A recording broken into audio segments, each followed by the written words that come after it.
건강한 신체는 삶의 질을 매우 향상시켜줍니다. 조금만 생각해봐도 종이에 손가락을 베이거나 발목을 잠시 삐끗했을 때 상당히 불편하다는 것을 알 수 있는데요. 그렇다면 위와 같이 신체 부위 중 어딘가에 어쩌다 한 번쯤 통증이 느껴지는 것이 아닌 우리 몸의 중심인 심장의 말썽이라면 여러분들은 어떻게 하시겠습니까?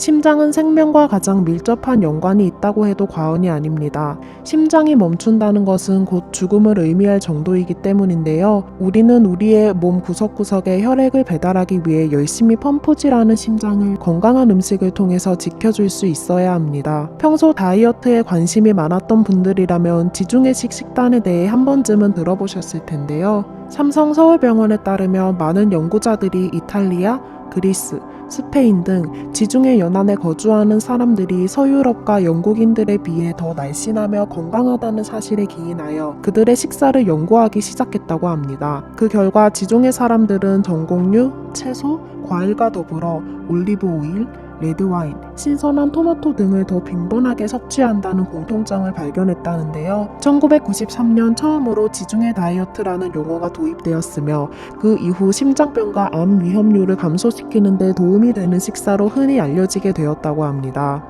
이러한 근거를 기반으로 심장에 좋은 음식에 대한 해답을 지중해식 식단에서 함께 찾아볼 텐데요. 삼성 서울병원 임상영양팀이 소개하는 지중해식 식사의 4가지 팁을 정리해 보겠습니다. 첫 번째는 우리의 밥상에 붉은색 육류를 멀리하고 생선을 올리는 것입니다. 소세지, 베이컨 등의 지방 함량이 높은 가공육 섭취를 제한하고 소고기, 돼지고기 등의 붉은색 육류는 기름기를 제거하여 한 달에 가끔씩 소량 섭취하셔야 합니다. 이와 같은 육류 대신 가금류와 생선을 섭취하시는 것이 좋습니다. 가금류 및 달걀은 주 3회 이하로 적당량 섭취하고 생선과 해산물은 주 2회 이상 충분히 섭취해주세요. 생선을 조리할 때는 튀기기보다는 구워서 섭취하는 것이 바람직합니다. 두 번째는 밥상에 신선하고 다양한 채소와 과일을 올리는 것입니다. 그리스 사람들은 항산화 물질이 풍부한 과일과 채소를 많이 섭취합니다.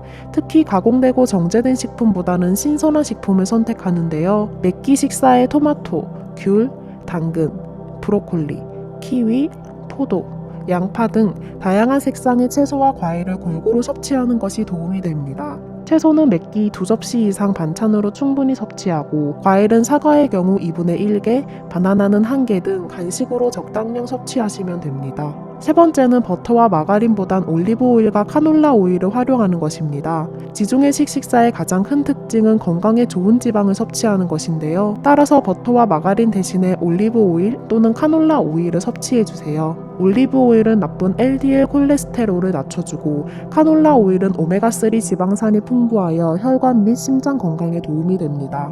네 번째는 향기만큼이나 건강에도 좋은 허브와 향신료를 사용하는 것입니다. 허브와 향신료는 음식의 맛을 좋게 할 뿐만 아니라 소금과 지방의 사용량을 줄여서 건강에 도움이 됩니다. 따라서 매끼 음식을 조리할 때 허브와 향신료를 적극적으로 사용할 것을 권장합니다. 더불어 견과류와 씨앗류는 섬유소, 단백질과 같이 몸에 좋은 지방을 함유하고 있으므로 간식 또는 반찬이나 샐러드에 첨가하여 적당량을 섭취하는 것이 좋습니다. 이처럼 위와 같은 정보들을 참고하셔서 건강한 밥상을 만드시는 노력을 꾸준히 실천하시는 게 중요한데요. 이와 더불어 심장 건강을 위협하는 요인들도 피해 주시는 게 좋습니다. 고려대학교 의료원 건강칼럼에 따르면 심장병의 위험 요인은 크게 6가지로 나뉠 수 있다고 설명합니다.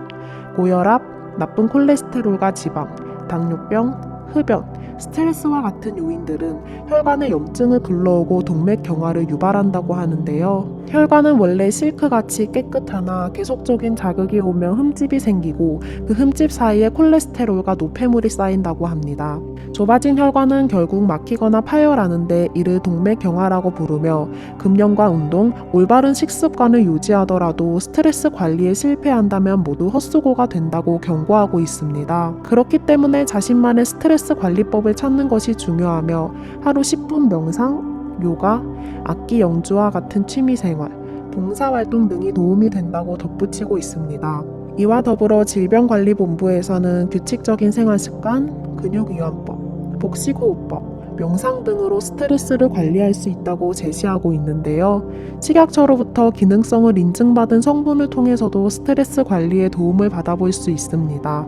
L테아닌은 녹차에 있는 성분 중 아미노산 함량이 가장 높으며 스트레스로 인한 긴장감 완화에 도움을 줄 수 있음을 인증받았는데요. 이 테아닌을 적용한 인체 시험 논문 결과에 따르면 물을 마신 대상자와 테아닌을 섭취한 대상자의 뇌파를 비교했을 때 테아닌을 섭취한 대상자는 일정 시간이 흐르면서 알파파가 증가했음을 확인했다고 밝혔습니다. 알파파는 일 또는 명상 등 정신적으로 이완된 상태일 때 나타나는 뇌파로 알려져 있습니다. 이러한 L테아닌은 녹찻잎 1g당 8에서 10mg 정도 함유되어 있어 대부분은 건강기능식품의 형태로 섭취하는 것이 일반적인데요. 하지만 테아닌은 카페인과 기량작용하여 서로의 기능성이 상쇄되기 때문에 구매하려는 제품에 카페인 원료가 있지 않은지 꼭 확인하시는 게 좋습니다. 이 외에도 테아닌의 함량, 원료들 간의 기능성, 식약처를 통해 인증받은 안전성 등을 꼼꼼하게 살펴보셔서 현명한 소비가 되시길 바랍니다.